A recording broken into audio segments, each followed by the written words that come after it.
Hey, what's going on, guys? Spirit Halloween here, and today I'm going to review the animated Silent and Deadly Clown from Spirit Halloween 2013.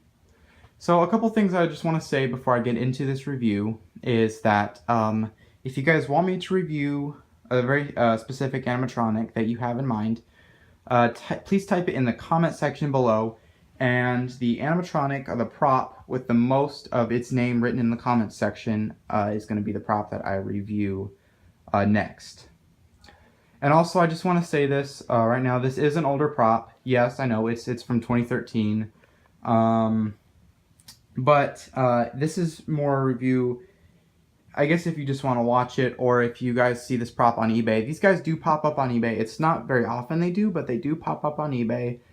And if you want to get one, this animatronic, this video is really for you guys wanting to get it on like eBay, or if you see it at the Spirit store and you really can't decide on if you're going to buy it, this review is definitely good, and it will help you out.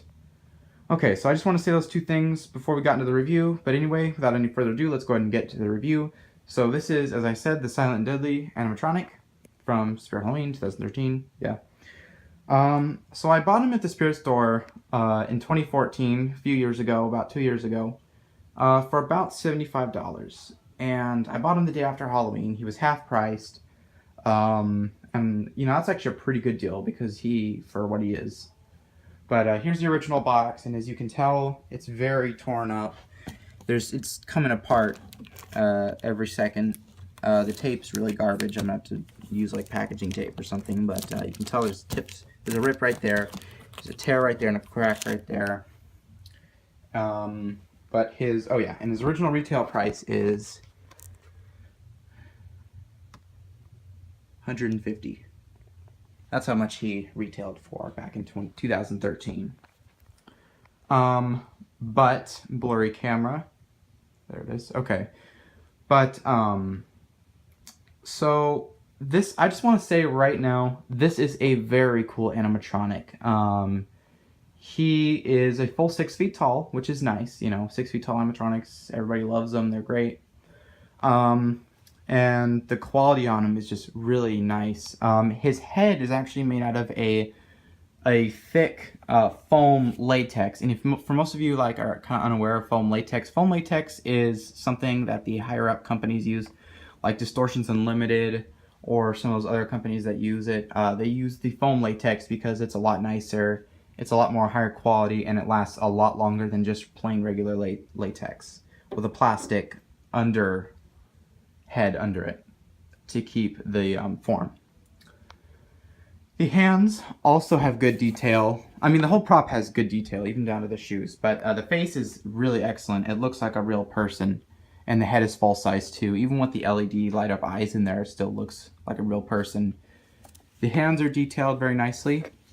The hands and the shoes are indeed blow molded.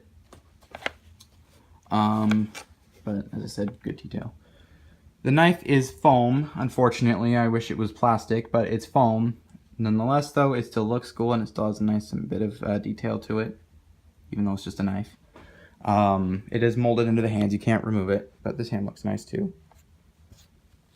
The clothes is the typical Spirit Halloween clothing that you can see through when you shine light through there, and you can see how the whole thing works and everything. Typical stuff.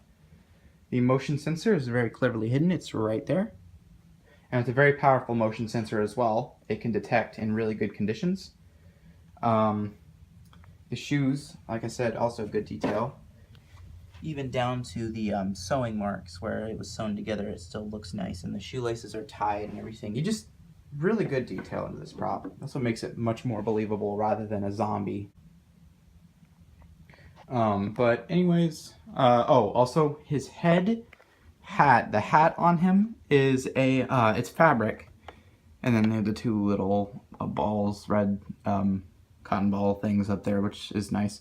But the head is actually a fabric, and then there's a layer of foam under it, like posable foam, and it can bend in storage. If this happens, just pose it up like that. You can also pose it, so if you want it to be down like that, it'll mostly stay down. Not really posable, but just something I just wanted to include in the detail. Excuse me. So I believe that's everything I've talked about on the outside as far as the detail.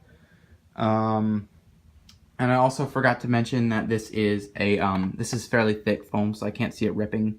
Just be careful with it. And if this knife comes out, if the blade comes out, just glue it back in. Very simple. But let's go ahead and take a look on the inside. And as you can see, right there, that's kind of the under the kind of how he's composed. And here's the spine pole. And then right there, you have a fork connector that connects. You know what?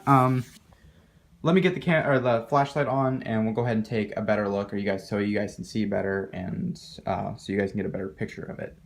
All right. All right. So here is the inside. I had to turn the camera on there, or turn the camera's flashlight on. So there's a look down into his kind of setup. Looks pretty good. And here's the spine pole. And it's pretty thick. You can't really bend this too much, which is a good thing because you don't want to be able to do that. Here is the main box, I guess, or the controller or whatever. I don't know what you call it, but that has a speaker and the board and everything. And you have a couple connectors. This one right here is for the eyes. That one right there is for the motor and for the relay switch. And then down there, that's the relay switch. Also please note, that relay switch might come out of this hole right there, which it pokes through right there. If that is the case, just go ahead and glue it back in. That's what I did. And then another thing I also want to show you is right up in here is the main head turning mechanism piece. And I like this setup because it only has one motor. It's very simple, and it doesn't have many electronic or electrical components added to it, like capacitors, resistors, transistors. All of that wouldn't be on the outside of the motor. And it's just a very simple motor, and I feel like this would last a very long time, even with constant year-round use. Also, don't mind the background noise because I have relatives over. And also, I just want to ask, if anybody has this prop, did this plastic piece right here is separate from this? Is that how this hit is? Because if it is, I don't know. But if it is, comment below if it is, or if it's not, or whatever. Right. So that's a little underlook of the animatronic. Alright guys, so I believe I've talked about everything with this animatronic. There's really nothing else to say. He's a very straightforward animatronic. Even though he doesn't do much, he just kind of, his eyes light up and he just kind of moves from side to side and he makes the creepy laughing sounds. It's still kind of that kind of like eerie, kind of like, ooh, I don't know if that's a real person kind of thing. And he looks very realistic, just like a real person, I have to say. For the rating, I'm going to give this guy 5 out of 5 tombstones, just for how cool he is, and just how everything, even though there's some things on here that I wish could be metal that aren't metal, everything still kind of comes together and all just kind of works out really, really well. Now, if you guys were to find this prop, how much would you pay for it? If you guys were to find this prop on eBay, I would highly recommend you pay no more than $200. Because this guy is used, yes, he's very simple. I don't see him wearing out even if he's used. There's still that possibility where that still can happen. So I'd pay no more than $200 if he's used. If he's brand new, I'd still pay $200, not more than $200. If you find him at the spirit store, obviously that's different, but you know, just see what the price is. Like I said, if they marked it up ridiculously or something stupid like that, they don't.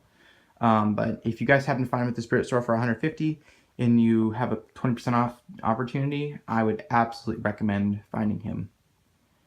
Alright, so that has been the review on the animated Silent and Deadly. I really hope you guys enjoyed this video. If you did enjoy the video, give it a thumbs up. If you're new to this channel, subscribe for more awesome content. I'm going to be doing a lot of reviews here pretty quick. And as I've stated in the intro, if you guys want me to review a specific prop, type it in the comment section, and the prop with the most of it typed in the comment section will be reviewed next. Okay, so hope you guys enjoyed, and I will catch you guys on the flip side.